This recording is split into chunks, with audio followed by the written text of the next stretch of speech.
지난 시간에 우리는 국민연금, 주택연금, 농지연금 요거 했죠? 했습니다. 했고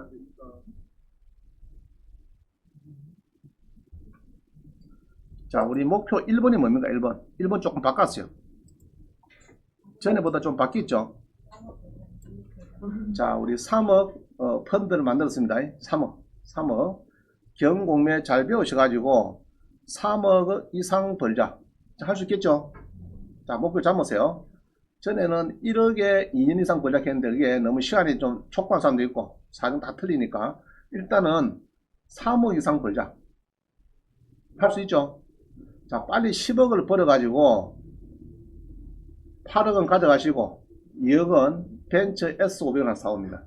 그럼 원장님이 키를 받는다 안 받는다? 받습니다. 받는데 1번만 받고 두 번째 키는 안 받습니다. 빨리 누구든지 1번 키를 줄 수 있는 수강생이 돼야 되겠다. 알겠죠? 자, 그 다음 봅니다. 연금을 빨리 해야 되는데, 자, 연금도 좋지만은 이게 우리 수강생이 어제 낙찰 받았어요. 어제 낙찰을 받아가지고 1등엔 영수증 들어갔습니다. 4월 23일 날. 자, 이런 영수증을 우리 몇 개 필요하죠, 지금? 5개. 그죠? 그래서 이런 영수증을 낙찰을 받았는데, 아파트 낙찰인데 1등을 했는데 난리가 났어요. 선순위 세입자 앞에 선순위 세입자가 예로 1억 5천 전체 돈 달랐겠어요. 그럼 그 사람이 가져가면 되는데, 내가 낙찰 받았기 때문에 가져가면 되는데, 임금채권이나 국세 법정기일이 빠른 게 3억이 있더라. 문제될 수가 있죠. 선순위 세입자의 전입일자나 확정일자보다 먼저 국가 체납된 세무서에 날짜가 법정기일이 빨라버리면은 예로 뭐 한 3억 있더라. 그러면 그 사람 주소 가버리면은 세입자가 못 받잖아요. 1원도. 그럼 1원 못 받는 세입자가 내가 집 빚기라 하면은 나 1억 5천 선순위거든. 대학력이 nim차니까 내날 할 거다 아닙니까? 이제 이런 문제 그런 거 낙찰받았어요. 그래갖고 법원에 5시 돼서 법원에 가라 해갖고 쫓아가가지고 법원에서 가니까 또 직원이 퇴근하고 없어요. 뭐 일이 있어가지고. 그래갖고 옆에 다른 직원한테 또 얘기해가지고 이제 전화를 바꿔주더라고. 뭐 필요하느냐? 그래서 세무서에서 교부 청구한 내용이 필요하다. 이래가지고 이제 한절장을 복사했어요. 그것도 오늘 난 설명드리겠습니다. 그런 게 있으면은 큰일 나죠. 잘못하면은. 그래서 오늘은 잘 들으시고 또 오늘 어떤 분은 4억 5천을 전세를 주는데 은행의 설정이 예로 10억짜리 아파트인데 5억 정도 대출이 있어요. 그래서 4억 5천 전세를 들어갔는데 전세 들어가면 우리가 마음이 안장치로 잔금 주면 마음인가 여러분들이? 전입신고 하죠. 또 뭐 해야 됩니까? 전세권 설도 좋지만은 은행 설정이 5억이 있으니까 뭐 해야 됩니까? 일단 전입신고하고 그다음 말입니까? 600주 확정 찍어야 되죠. 그거 안 찍었어. 김민들 앞에서요. 그래서 뒤에 설정 들어온 사람이 가져가는 걸로. 여러 7억 8억이 나셔되면은 2, 3억이나 챙겨야 되는데 10원도 못 가더라.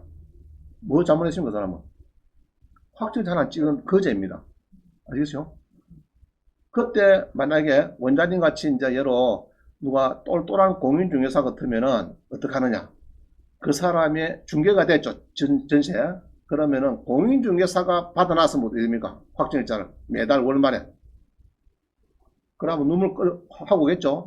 내가 설정을 확정일자 써가지고 4억 5천쯤 뛰게 생겼는데 10원도 못 받는다. 그런데 아이고 소장님 죽겠습니다. 한강대교 뛰어내가야 되겠습니다. 그러면 뭐 해야 됩니까? 잠깐 이래가지고 뭐 해야 됩니까? 내가 그러면 예로 한 3, 4 받아주면은 어떻게 할 거예요? 그러면 어쩔 겁니까? 예로 3억이다. 8억이 낙찰되면 한 3억 받아올 수 있는데 얼마 줄랍니까? 1억. 조금 생각을 달려야 되겠는데 언니는 얼마 줄래? 반띵 되나 반띵? 자, 그런 겁니다. 그래서 이제 머리 좋은 공인중개사는 매월 말 되면은 임대된 전세 계약서에 확정 찍어놔야 돼. 알겠죠? 일반인들 잘 모릅니다. 찍어놔서야 해도 잔금 주고 나면 끝나겠지. 뭐 잔금 줬는데 뭐 그런 얘기죠. 그러나 세상은 모르는 거예요. 그리고 지금 오늘 그런 시간입니다. 4억 5천을 10원도 못 받고 뛰어나가는 거. 그런 소개를 할 겁니다. 실무적으로. 자, 봅니다. 그래서 오늘은 임대차 보호법인데 주택임대차 보호법 상가는 상가 건물입니다. 상가 건물 임대차 보호법. 여기에 대해서 오늘 이제 좀 강의를 하겠습니다. 끝날 때까지 오늘 주임법 상임법 줄여서 합니다. 주임법 상임법 오늘 마스터한 날이다 이렇게 보면 되겠습니다. 자, 우리 문정부 들어가지고 임대차 뭐 3법이 생겼대. 얘기 들어봤죠? 임대차 3법. 문재인 정부 들어서요. 첫째가 뭡니까? 계약갱신 청구권이 2+2가 시행 중이다. 자, 이해가시죠? 요거는 전세 계약을 한번 하고 나면은 2년 동안 끝나고 옛날에는 나가라 그러면 나가야 되는데 나 못 나갔다 그러면은 2년 동안 더 살 수 있는 권리를 준 거예요. 지금 여기 이제 있는데 조금 더 세분화 보면요. 주택 임차인의 계약갱신 요건을 보장해서 현행 2년에서 4년으로 임대차 보장을 연장한다. 작년 11월 1일 날. 그럼 언제까지 통제해야 되느냐? 2개월 전까지 통제하면 됩니다. 2개월 전까지 서로 연락하면은 되는데 일단은 2개월 나갈 때도 2개월 전에는 이제 통보를 미리 하도록 막 그러되어 있습니다. 자, 그래서 이렇게 이제 되어 있고요. 그럼 상가는 어디다? 상가는 5년에서 10년으로 임대차 보장 기간이 연장됐습니다. 2018년 10월 16일에 아시죠? 우리 상가도 그냥 나가라 소리만 합니다. 그래서 처음에 임대를 잘라야 돼요. 예로 3천에 코로나 장사 잘 안 되지. 요새 장사 안 되죠. 그래가지고 전에는 예로 5천에 300을 받았는데 장사가 안 되니까 그만 2천에 100만원 넣었어요. 지금 넣었어요.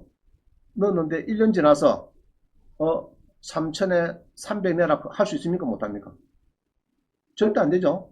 그러면은 예로 뭐 3천에 100을 줄여서 반도 안 되는 가격을 놨다 하면은 100만원에 연 5% 5만원 정도 올리도록 10년 동안.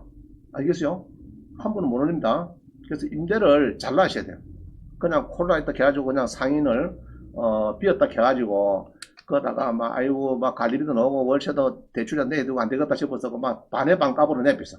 내버리면은 이제 코피 터지는 겁니다. 이해가시죠? 그래서 임대를 잘라야 됩니다. 임대를. 또 이런 사람이 있어요.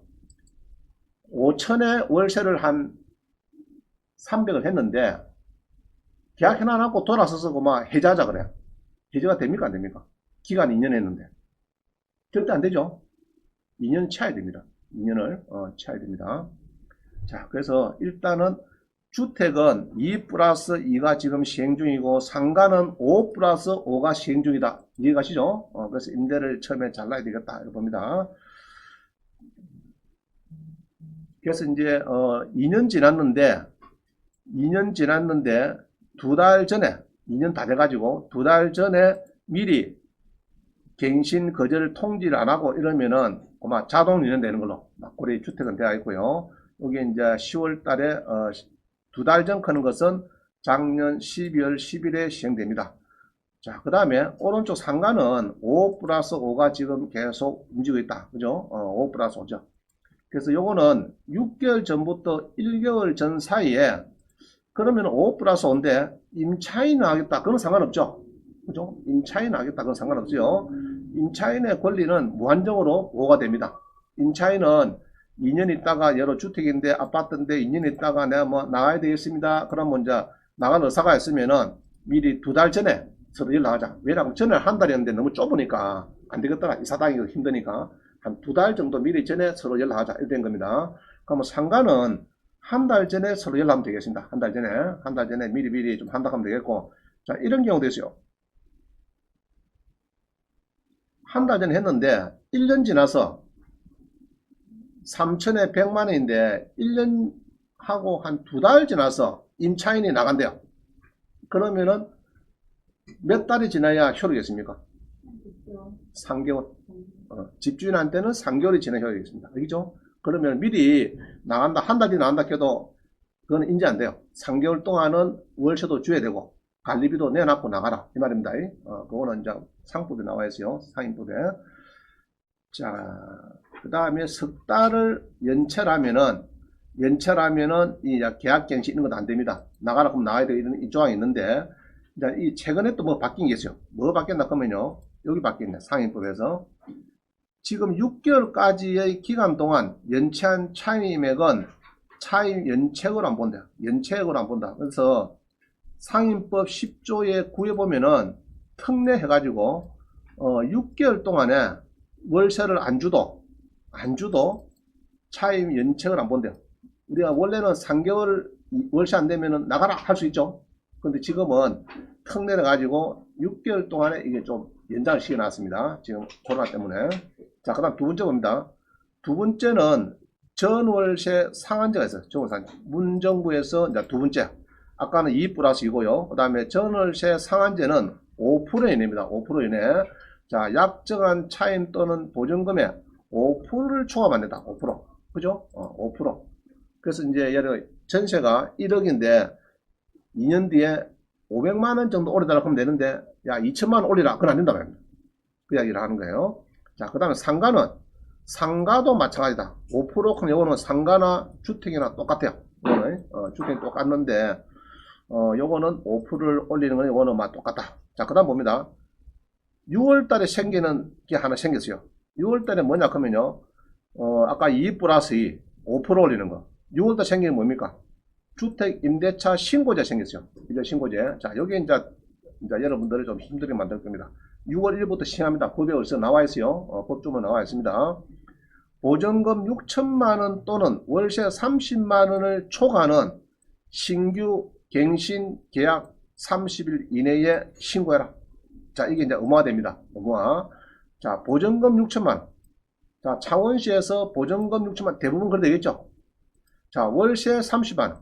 월세 보통 30만 넘죠. 주택에 30만 넘는데 이거는 무조건 신고하네요. 요거는 이제 임대인하고 임차인도 신고하네요. 임대인도 임차인 신고하고 공인중개사가 연결하면은 공인중개사 신고하고 이런 이야기입니다. 그래서 하는데 자 물어보자 그럼. 내가 보증금 3천에 월세가 35만이다. 신고해야 됩니까? 안 해야 됩니까? 안 해야 됩니까? 해야 돼. 월세 30만 그거 하나 걸리잖아. 이거 하나 걸리잖아요. 보증금은 안 걸리는데 월세에서 걸리니까 신고해야 돼. 자, 그런데 내가 월세를 35만원 받는 것이 창원시가 아니고 함안군이다. 신고합니까? 안 합니까? 함안군, 고성군 안 해야 돼. 오늘 안 해도 됩니다. 시지역까지만 한다 이 이야기입니다. 안 하면은 막 신고 안 하면은 뭐 100만원 가태로 물고 막 이런 게 있습니다. 뒤에 한번 봅니다. 그래서 요거는 근거법은요, 부동산 거래 신고 등에 관한 법률이 있어요. 막 거기에 나오는데, 이거는 신고를 하라. 30일 이내에 6월 달부터 이제 신규 또는 갱신 다 해라. 합니다. 해가지고 투명하게 해가지고 받겠다. 자, 그러면은 이거 이제 신문 한번 봅니다. 6월 1일부터 시행되는 주택임자 신고제가 생겼는데, 임대인, 임차인 또는 위임받은 제3자가 계약 체결로부터 30일 이내에 관할 지자체에 신고를 해야 한다. 신고 대상은 6천만원 또는 30만원을 초과하는 신규, 갱신 두 개 다 마찬가지입니다. 지역은 잘 보세요. 수도권, 광역시, 세종시, 지방에는 시. 그러면 지방에 있는 함안군, 고성군 안 해도 된다 이 말입니다. 남해군 이런데 그 다음에 뭐 해남군, 전라도 뭐 이런 데는 안 해도 된다. 위반할 때는 미신고 또는 거짓 신고할 때 100만원 정도 과태료를 물리겠다 이 말입니다. 나왔어요. 그래서 여기 이제 전월세 계약이 있는데 여기에 이제 지금 30일 내에 해야 됩니다. 6월 달부터. 아마 중개소는 요것 때문에 수입이 더 있을지 모르겠어요. 귀찮으니까 막 중개소장님이 알아서 막 이제 신고 다 하고 막 계약서도 만들고 하나 이렇게 하면은 오히려 중개소에서는 더 바쁠 수가 있습니다. 전에 신고 안 했죠. 이게 일거리 없었어요. 없었는데 지금 일거리 생긴다 그런 건 좋은 거예요. 공인중개사한테는 좋은 겁니다. 자꾸 일이 만들어진다 그런 거는 좋은데 일 하는 목적은 이제 앞으로 투명해서 세금도 굳겠다 이런 거죠. 목적은 막 그런 겁니다. 자, 조성이 이제 뭡니다.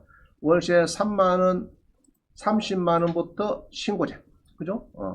정세에 서막해갖고 쭉 나오는데요. 그래서 이제 중요한 거는 보니까 아파트, 단독, 다가구, 다세대, 오피스텔, 고시원까지 해야 됩니다. 고시원까지. 하여튼 월세 받는다 하면 고시원이고 뭐고 오피스텔이고 다 알아야 합니다. 주택뿐만 아니고. 알겠죠? 고시원도 해당됩니다. 고시원, 오피스텔까지 해당이 다 됩니다. 그거까지 해당이 돼요. 신고지역은 수도권하고 그 다음에 지방광역시, 세종시, 도, 시까지다. 구는 빠졌다. 구는 지방의 구는 빠졌어요. 수도권은 다 해야 됩니다. 해야 되는데 수도권이 아닌 구는 빠졌다. 집에서 글이 좀 작은데 잘 읽어보세요. 신고지역은 수도권은 무조건 해야 돼. 해야 되는데 지방의 군 쪽은 빠졌다. 그죠? 신규, 갱신 모두 신고 대상이다. 안 하면은 좀 과태료가 한 100만원씩 들어온다. 빨랑빨랑 잘 해라. 자, 이거 조심해야 되겠고요. 자, 넘어갑니다. 그 다음에